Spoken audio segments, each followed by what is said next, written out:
Coaches, Rick Stewart of All Access Coaching. I'm really excited to bring you this free video, and make sure you hit the subscribe and like button down below. It gives us valuable data as far as what coaches want. And also, if I can get to 1,000 subscribers, I'll start doing weekly YouTube clinics for free. And if you hit the like and subscribe button, you'll get notified when we upload new content. We're uploading 3 or 4 videos every week.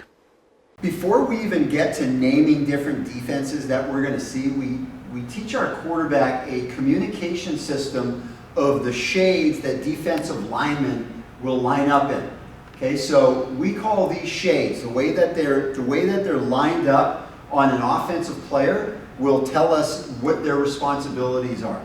Okay, so if we take a look, starting with our center, if they are playing one side of the center or the other, we call that lining up in a shade. Okay, if they line up on the inside shoulder of our guard, we call that a 1 shade. If it's the outside shoulder of the guard, we call it a 3 shade. If they're inside shade of the tackle, we call it a 4-eye. If he's outside shade of the tackle, we call it a 5. And then with the tight end or a tight slot, if he's inside shade, we would call it a 6-eye. If he's outside shade, it would be a 9. Then we look at head-up positions.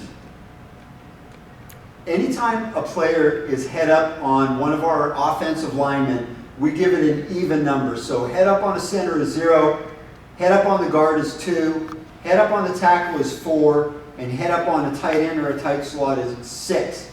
If we add linebackers and we talk about their shades, we would just add a 0 to that. So a linebacker at depth that is lined up over top of the guard, we'd say that he's in a 20 shade. Okay, if he's in the gap, we would just call out the gap. So that linebacker is lined up in an A-gap technique. Okay, so this really helps us out with not only our quarterbacks, but anytime our linemen come off the field and we're going to find out where guys are lined up, they can talk us through it, and then we can draw it up and we can diagram it and do any adjustments that we want in terms of blocking scheme. Communication system makes things much easier than a player coming back and saying, hey coach, he was lined up on my shoulder. So this way, if it's a guard, he just has to come back and say, coach, he was lined up in a 3 on me. Early in my career, I often wondered why it was so important to be able to communicate the shades of defensive linemen. And here would be a reason why. Well, there's some defensive linemen that it would be an advantage to run to certain shades, while in other shades it would be an advantage to run away from. So for instance, anybody that would be lined up in a 5 versus our offense would be outside shade of the tackle. We would want to identify them because in our zone read, we will generally read a 5 shade. If somebody is playing a 3, we love running counter and power to the 3 shade. Versus if somebody is in a 1 shade, there's other types of plays that we're going to run towards that as well. Once we start teaching our players how to identify and communicate shades, now we'll start looking at structures of defense. So we take a look at defensive cores. The core is the interior part of the defense that will involve 1, 2, or 3 defensive linemen and 1 or 2 linebackers. So if you take a look at both of these cores that we've drawn up, okay, these are odd structured cores. So in this case we have a defensive lineman that is lined up in a 0 on the center, and we have 2 linebackers that are lined up in a 20, versus the other one where the defensive lineman is lined up in a 0 on the center with a stacked linebacker in behind. Okay, when players are lined up like this, it tells us what their responsibilities are with regards to the A and B gaps. So there's 6 basic cores that you'll see. On the left, this is what we would call an odd core. Odd means center is covered, both guards are uncovered, and there's a linebacker over top of both guards.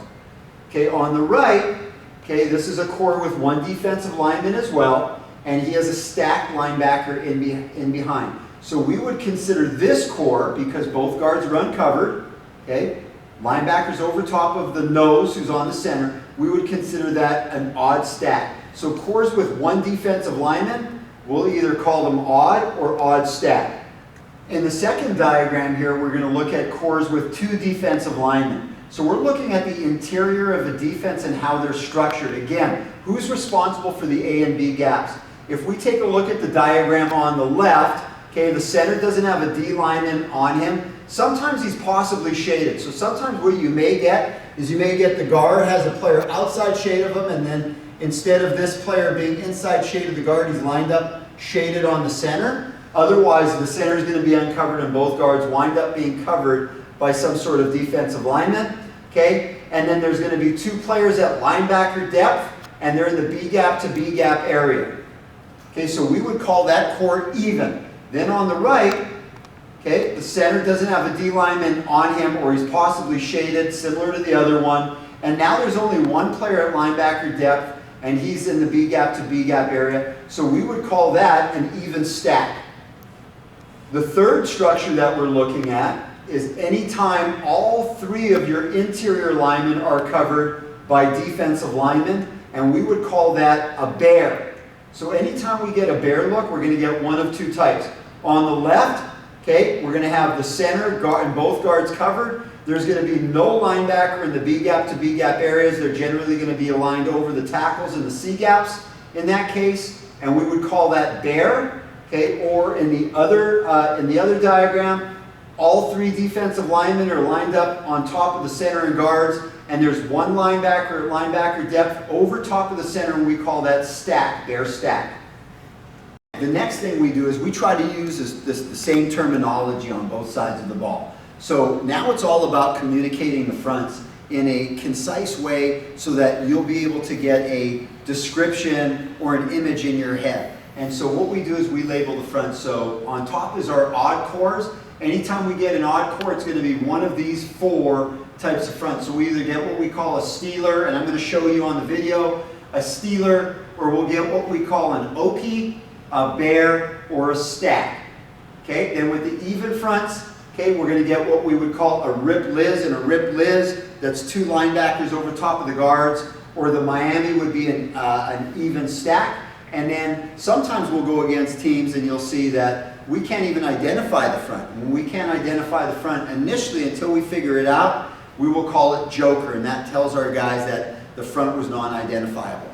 In this diagram here are the various fronts that we'll see that are considered odd cores.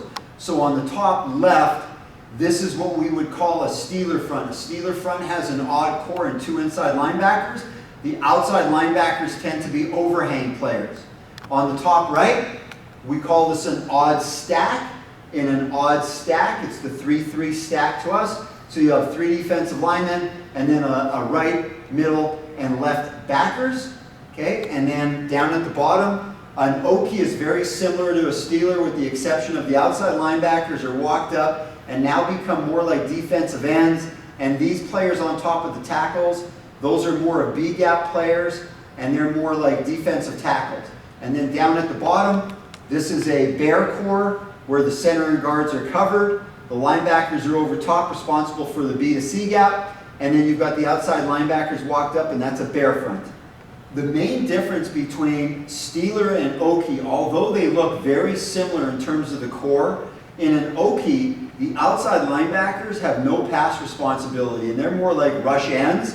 And now the strong and free safety are generally going to be involved in coverage. A lot of times, this will be a pressure defense. Defense is bringing cover 0, and now the two safeties are locked up in coverage. Versus a stealer, they're more going to be C-gap run to getting inside and underneath number 2, the curl seam area on pass.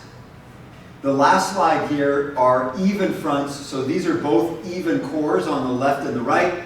You can see that in an even core, your guards are generally both covered, or one will be covered, and then instead of the other one being covered, he'll shade the center. And then in the case on the left, we call this a rip Liz front, as determined where the 3 shade is. And rip Liz tells us that we've got generally a 1 and a 3 shade, okay, and then a linebacker over top of the guards in 20. And then on the right, we will still have the same structure on the front, but the difference will be there will be now one linebacker stacked over top of the center.